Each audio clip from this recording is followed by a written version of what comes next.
So welcome to this video, which is about the identity of the Antichrist. Now, for some time, for at least a couple of years, I had a strong intuition about the identity of the Antichrist, and I was very confident about who I believed it was. And then along came some extra information which made me divert my attention to another famous person who seemed to be showing a lot of the signs that he was the Antichrist, and especially because the symbology of the phoenix, which is used in the occult to represent the Antichrist and to represent Lucifer, that symbology really struck me. I really realized how significant the symbology of the phoenix was. And this is why I made these two videos about Joaquin Phoenix, the actor, because I really felt that that's who all this information was pointing towards, with the phoenix, which has been used in very prominent places and in some prominent Hollywood movies to signify evil. So that information about the phoenix really diverted my attention away from this other person who for at least a couple of years I was very confident was the Antichrist. So I kind of put all my eggs in one basket in my videos about Joaquin Phoenix. But I've realized now that my original suspicion is indeed correct, and I'm going to show you in this video some of the evidence for why this person, this famous person, is indeed the Antichrist. And now I must warn you that you are going to be amazed and probably in complete disbelief when I reveal the identity of this person who for 2 years I was very sure was going to be the Antichrist, very sure. And the reason why you'll be in disbelief and find it hard to believe that it's true is because this man is so popular. This man is so famous. This man is loved by millions and millions of people across the globe who really think he is a good guy. Everyone thinks he's a decent human being, he's got a good heart, he cares, he's full of love and gratitude. But remember that these are the qualities the Antichrist will have to persuade everybody he has. These are the qualities he will be showing outwardly to the world, but inwardly he's like a ravenous wolf. And the Bible tells us this, that outwardly he will seem like a man of peace, a man of love, a man of deep care, and he will deceive so many people. And it will be very, very hard for most people to see through his act, his deception. But it is an act, and it is a deception. So, like I said, you might find this hard to believe, but you have to go with me here and keep your mind open that this man is not all he appears to be. He is an extremely famous actor. He is the world's highest paid actor, and he's a very good actor. Well, reasonably good. I don't think he's a brilliant actor, but he's managed to convince millions and millions of people around the world that he's a really caring, decent, good-hearted man. But I have seen some chinks in the armor, and I'm going to show you the evidence. And I just have to say, before I show you the evidence, this is clear to me now. I have seen my previous beliefs confirmed through some more recent information that's been revealed about this guy and about a film he's going to be appearing in next year, which is like it's kind of the icing on the cake. But let's just consider this quote in front of our eyes. And all drank the same spiritual drink, for they drank of a spiritual rock which followed them, and the rock was Christ. Now, I can probably hear a few jaws dropping and people saying, "No way, I'm sorry, not possible." But I'm telling you people, I know that this guy is being prepared for the role of the Antichrist. And of course, it's an acting role, it's a performance. Everything that's going to be involved with the unfolding of the Antichrist situation is an act, it's a performance. And everything this man does is an act. I watch him very, very carefully. I watch his videos very carefully on Instagram. All this humility and all this respect and all this love and gratitude. But he's acting. And I can see he's acting. And I know he's acting. Now you may believe that I'm being unfair and that he's a genuine, decent, good-hearted man. Well, let's look at the evidence. Okay. Well, I'm sure you know what that hand symbol means. That is called the mano cornuto. It's a satanic hand symbol, which essentially means the person showing that symbol is showing their allegiance to the horned god, which is Satan. Now, people often very cleverly in the public eye say, oh, I'm doing it because for this other reason, I'm doing it because I support this team, or blah, blah, blah, blah, blah, or because I'm into rock music. But it is a satanic hand symbol. And I know why he's showing this hand symbol. And there's plenty of other evidence that's connected with Satanism. As you can see, he's got his symbol for his gym, and all his merchandise is this skull, this bull skull on his shirt. So, of course, he is the most famous actor on the planet. 182 million followers. There's only 2 people in the world who've got more followers than The Rock. One of them is Cristiano Ronaldo, who appears to be a very good guy, by the way. But this guy, 182 million followers, extremely popular. And did you know that on Good Friday, he appeared with the Californian governor, Gavin Newsom, in an online chat on Instagram? Now, the Bible tells us that the AntiChrist will be in politics. He'll be a politician. And this is what's going to happen. The Rock is going into politics, guaranteed. He's been saying for a long time, and the public have been saying for a long time, that they want him in politics. Well, The Rock is going to go into politics, I assure you. And this is just a little taster. This is a little preparation for the general public to get them used to seeing The Rock speaking to politicians. He's going to veer in that direction very, very quickly. So this was on Good Friday that he had this talk with Gavin Newsom, the Californian governor. And many people are saying that California is really in political trouble. It's becoming quite a socialist state, and that there are many, many problems with California. And if you remember, Arnold Schwarzenegger was one of the governors of California quite a few years ago. So anyway, so The Rock is going into politics, and he said in the writing below this is what he said: "It's in time of great hardship that the most effective leaders emerge with their accountability, empathy, and ability to galvanize and lead." So he's essentially preparing us for him. He's saying, well, we're in a time of great hardship now. This is during the lockdown, during the coronavirus. And the most effective leaders will emerge. So he's saying, I'm going to emerge with my accountability, empathy, and ability to galvanize and lead. So he's preparing people to be, to have him as a leader. He's going to be a leader, a political leader. And again, just another little hint in the media. This was some years ago, maybe 5 years ago. Just preparing us, getting us, putting the seed in our mind, putting the seed in the public's mind, connecting The Rock with politics. And this video, this is on Saturday Night Live. This is from a YouTube video, Saturday Night Live, and this just popped up on my YouTube feed out of nowhere. And I'm guessing it's popped up on a lot of YouTube feeds across the world. And it will be popping up a lot more, because the idea is just to get people mentally acclimatized to this man being a political leader.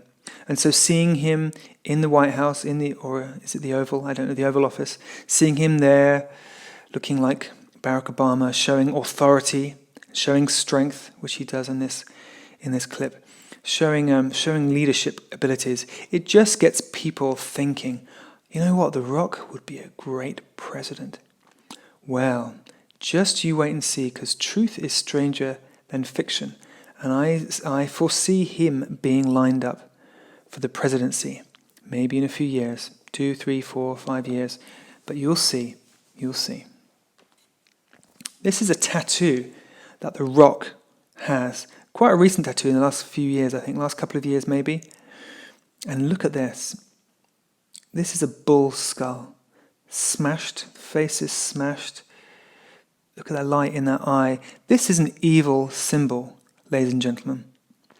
This is not a symbol of love, a symbol of beauty, a symbol of anything other than evil. Because that light in that eye, that is the light of darkness. If you can imagine such a thing, the light of darkness, which is evil. It's the light that comes in the dark, Satan's light. And that is an image. That is a dark, dark image. And this is what he said about it. Or this is what's written about it. Dwayne "The Rock" Johnson shared an explanation about why he decided to update his iconic bull tattoo on Instagram on Monday. He wrote that he got the original tattoo when he was a kid, and he feels like now he wants it to reflect who he has become as a man. So, The Rock thinks this reflects who he has become as a man. Well, if that's not a dark image, if that's not an image which represents death and evil and darkness, well, I don't know what is. So let's look at some more evidence. Okay, this is him announcing on his Instagram profile on Good Friday that he was going to be talking to Gavin Newsom. And if you know anything about satanic symbolism, then red and black are the two colours that Satanists and Satanism uses to represent itself. So red and black are the two colours of Satanism, very prominent. You'll see all over anything that talks about Satanism, anywhere Satanism is being presented, you'll see the colours red and black. And this is on Good Friday, and he's wearing red and black. And the red stands for blood, and the black stands for spiritual darkness. So that's why Satanists use red and black, because the red is blood and the black is spiritual darkness. And again, he's got the skull. You see the bull skull on his shirt. So there he is wearing red and black. And this is his gym, and it's called Iron Paradise. So paradise is obviously a biblical motif, a biblical idea. Paradise, this heaven, this beautiful, beautiful land of bounty and plenty, luscious like the Garden of Eden. Well, The Rock's paradise is iron paradise. It's dark. There's no beauty, there's no love, there's no warmth. It's cold. It's dark. It's an iron paradise. And again, you've got the bull skull. And look above is this image, this tattoo that he's got on his arm, this crushed skull with the light of death in the eye. So for some reason, this is important to The Rock. And just remember, and this is one of his quotes, by the way, therapy is fun pain in the iron paradise. Therapy is fun pain in the iron paradise. That's a really twisted concept. Fun pain, therapy. Anyway, and this is his, he's got his white shirt on with this crossbones and the skull. So it's essentially a skull and crossbones, but the skull is a bull skull. And again, you can see the iron paradise in the background. Well, the BSR stands for blood, sweat, and respect. And he's got a little saying, a little quote he uses quite a lot. Blood, sweat, and respect. The first two you give, and the last one you earn. So you give your blood and your sweat, and then you earn respect. Well, think of Jesus. What did Jesus, and when we think of salvation and the gift that God has given us, you don't have to earn anything. It's a free gift. Salvation is a gift. God's forgiveness is a gift. You don't have to earn forgiveness. There's nothing to earn when it comes to Jesus. But here, with the Rock's mentality, the Rock's philosophy, you have to earn respect through giving blood and sweat. So just to be respected, You have to give your blood and your sweat. You have to work hard. You have to push yourself. And this is what the rock is all about. He's all about pushing yourself and working really hard and breaking through. It's about earning respect, earning forgiveness, earning love. If you don't earn it, if you don't give your blood and sweat, then you don't deserve it. But Jesus' message is the opposite, that you deserve forgiveness, you deserve salvation. All you have to do is accept it. So it's a very opposing message, the opposite message, in fact, to the one that Jesus gave. So let's look at lightning, because this is relevant to what's coming up about the film that the rock is going to be appearing in next year. For as the lightning comes out of the east and shines even to the west, so shall also be the coming of the Son of Man. For the Son of Man will come like lightning. But interestingly also, lightning is used for Lucifer. Jesus said, I saw Satan fall from heaven like lightning. Okay, so now let's look at the film that the rock is going to be appearing in next year. It's called Black Adam. The release date, as you can see, 12/22/21.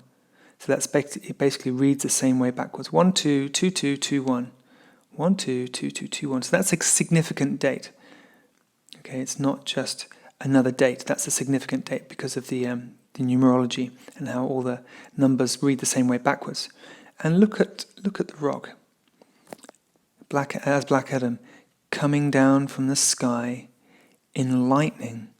So he here could be showing himself to be Lucifer and the Son of Man in the same image. And I'm aware that he didn't produce this image, by the way. I'm aware that this was produced by an artist for the film. But it's showing him descending from the heaven in lightning. So that fits with both Lucifer and Jesus. So the image kind of suggests that he could be both. The interesting thing about Black Adam is that he is a villain. I mean, he's a real dark villain from DC Comics. I've researched him quite a bit and researched the storyline behind him, and he's a really, really bad guy. I mean, he's the enemy of Superman, the enemy of Shazam, who's meant to be a good guy. This guy's really bad, and he's really violent. He does some really violent and brutal things. He has no heart. He has a black heart, in fact. And also you'll see on his chest there is the lightning, which is often used to represent Lucifer. Let's have a look. This is some artwork with the rock dressed as Black Adam. And you can see in his eyes there's this dark power flowing through him, which is the power of evil, essentially. You can see he's an embodiment of evil. That's not an image of goodness. That's an image of evil. So there we have Black Adam, and you can see the lightning. So the lightning is a significant motif. And lightning was used by Satanists to signify Lucifer, to represent Lucifer who fell from the sky like lightning, just as Jesus said. So this image here, this lightning bolt, especially in the pentagram, is used to represent Lucifer. And again, this is on one of Marilyn Manson's records. Again, it's the lightning bolt. The lightning bolt is a common image used. And again, look, this is funny. I cannot believe this. That there's an ice cream parlor in America called Sweet Jesus. But look at the name down at the bottom. Sweet, it's got an upside down cross for the T, and it's got the lightning bolt as the S. So that's satanic. The upside down cross is a satanic symbol because Satanism is the kind of inversion of everything that Christianity stands for. Satanism is the opposite of Christianity. It believes in all the opposite things. It's the anti-religion. And so here you have the upside down cross and you have the lightning bolt, because the lightning bolt is a symbol for Satan. That's why they put it there. So let's listen to what the rock said. It's very, very interesting. And listen carefully to his words, and I'll play it twice so you can hear it very clearly. You referred to Black Adam as a hero, but he's a villain. What's that mean for the movie? It's really in our interpretation and who we deem a hero. Yes, of course, Black Adam in the mythology is a villain, or he could be considered an anti-hero, or to some, he's a hero, to some who have a black heart like me. And it means, to me, he's a hero. So, he said, to some, he's a hero. To those who have a black heart like me. You know, you can't keep up an act all the time. It's very, very, very difficult, even for the most gifted actors. And inevitably, things slip out of their mouths which betray them, which give away a little hint about what's really going on inside. And there The Rock admitted he has a black heart. And he even said at the end, to me, he's a hero. So this guy, Black Adam, in the comic book series, is one of the worst villains. He's one of the darkest, most cruel, destructive, violent, aggressive, and evil villains of them all. He's the enemy of Superman. He's the enemy of Shazam. And The Rock says, well, to me, he's a hero. And the reason this film is going to be significant, the reason Black Adam is an important film, and why it's being released on the 22nd of the 12th, 2022, or 2021, is because this film is going to prepare people for The Rock to be a dark ruler, a dark leader, the AntiChrist. This film is preparing people for The Rock to be the AntiChrist. He calls him an anti-hero, and that's a term which has come up recently, in more recent years. The idea of an anti-hero. So he's actually a hero, but he's anti. So he's against the good guys, but he's perceived as a hero because he's a leader. He's strong. He has some characteristics that people like, even though he's evil. So this film is preparing people for The Rock to be this kind of leader, this black-hearted leader who is evil. He is he's remorseless. He's black-hearted, and he is ruthless. So let's look at some more of the evidence. DC's Black Adam is no longer a villain, thanks to Dwayne Johnson.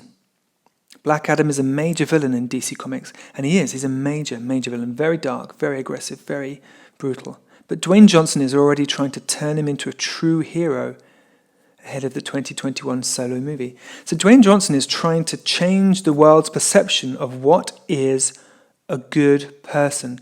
What is a hero? Because a hero is usually that who defeats evil, who stands up for goodness, stands up for decency, all the good things that we know are good.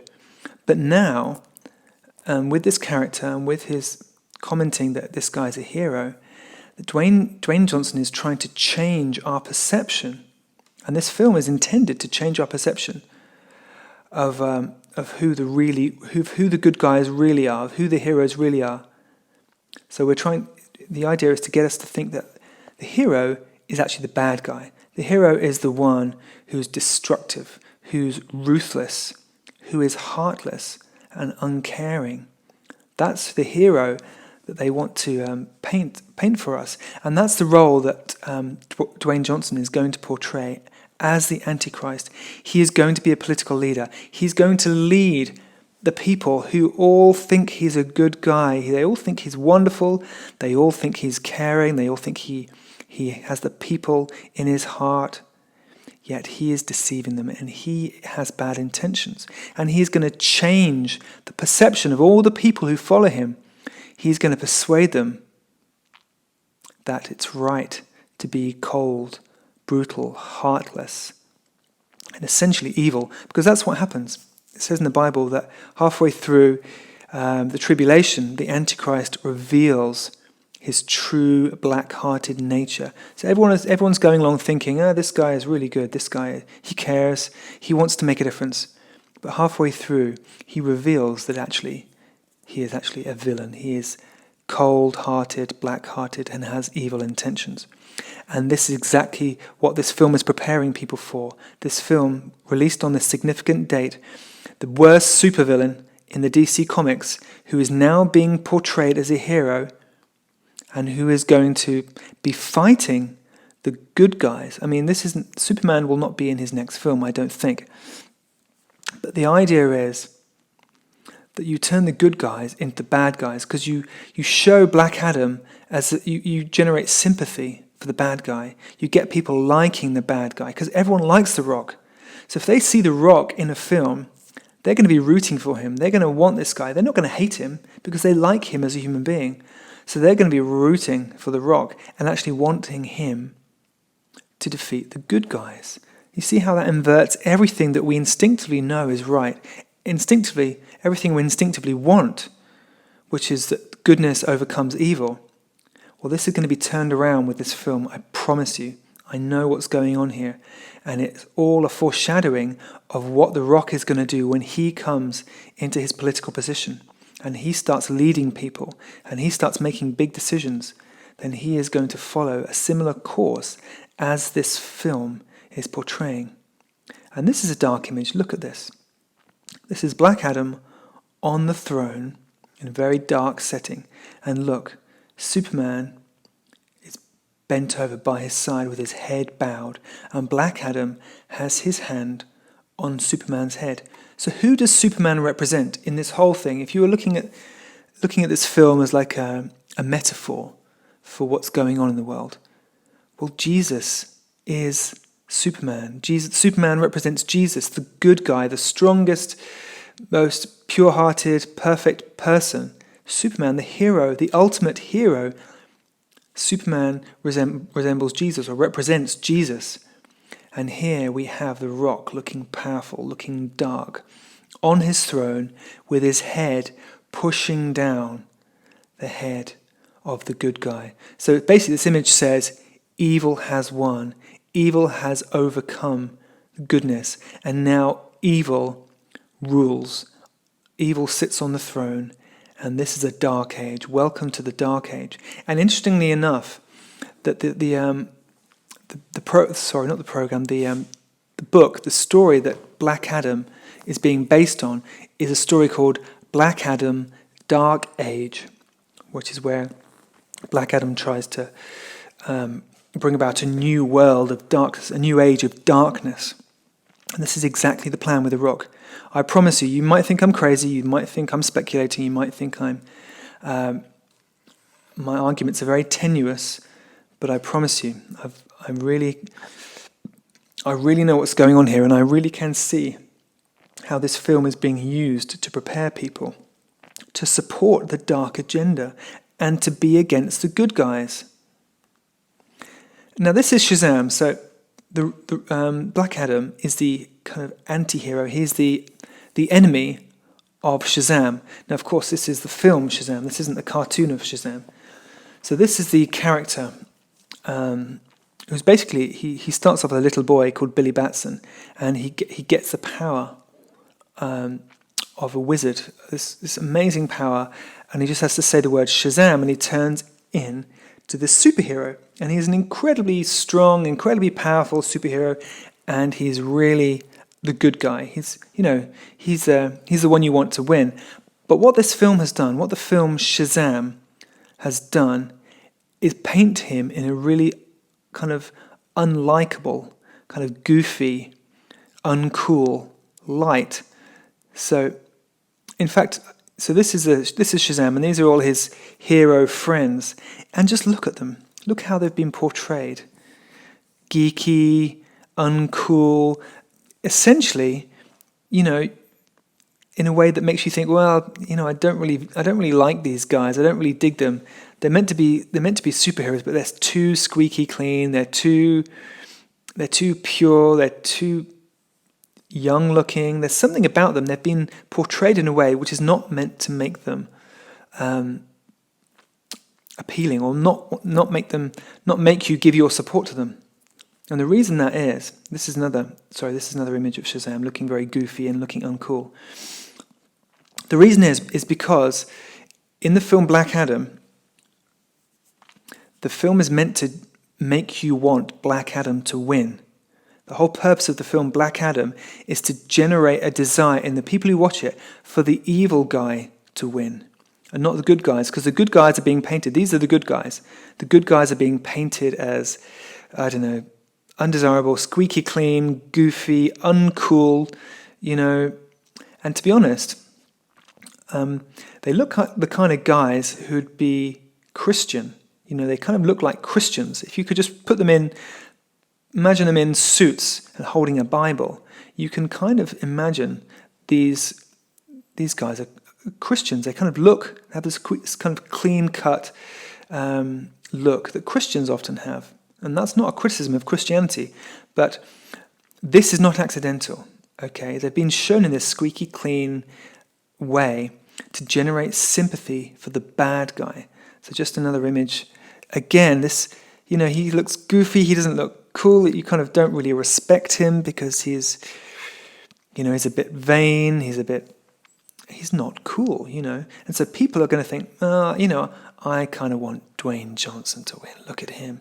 He's cool, he's mysterious, he's dark. Man, the darkness is much cooler than the light. Look, this is the light. I don't really want the good guys to win. They're just too squeaky clean and goofy. I want the bad guy to win because he's the Rock, and he is super cool. So this film, Black Adam, is designed to generate a desire for darkness to win, for the bad guy to win.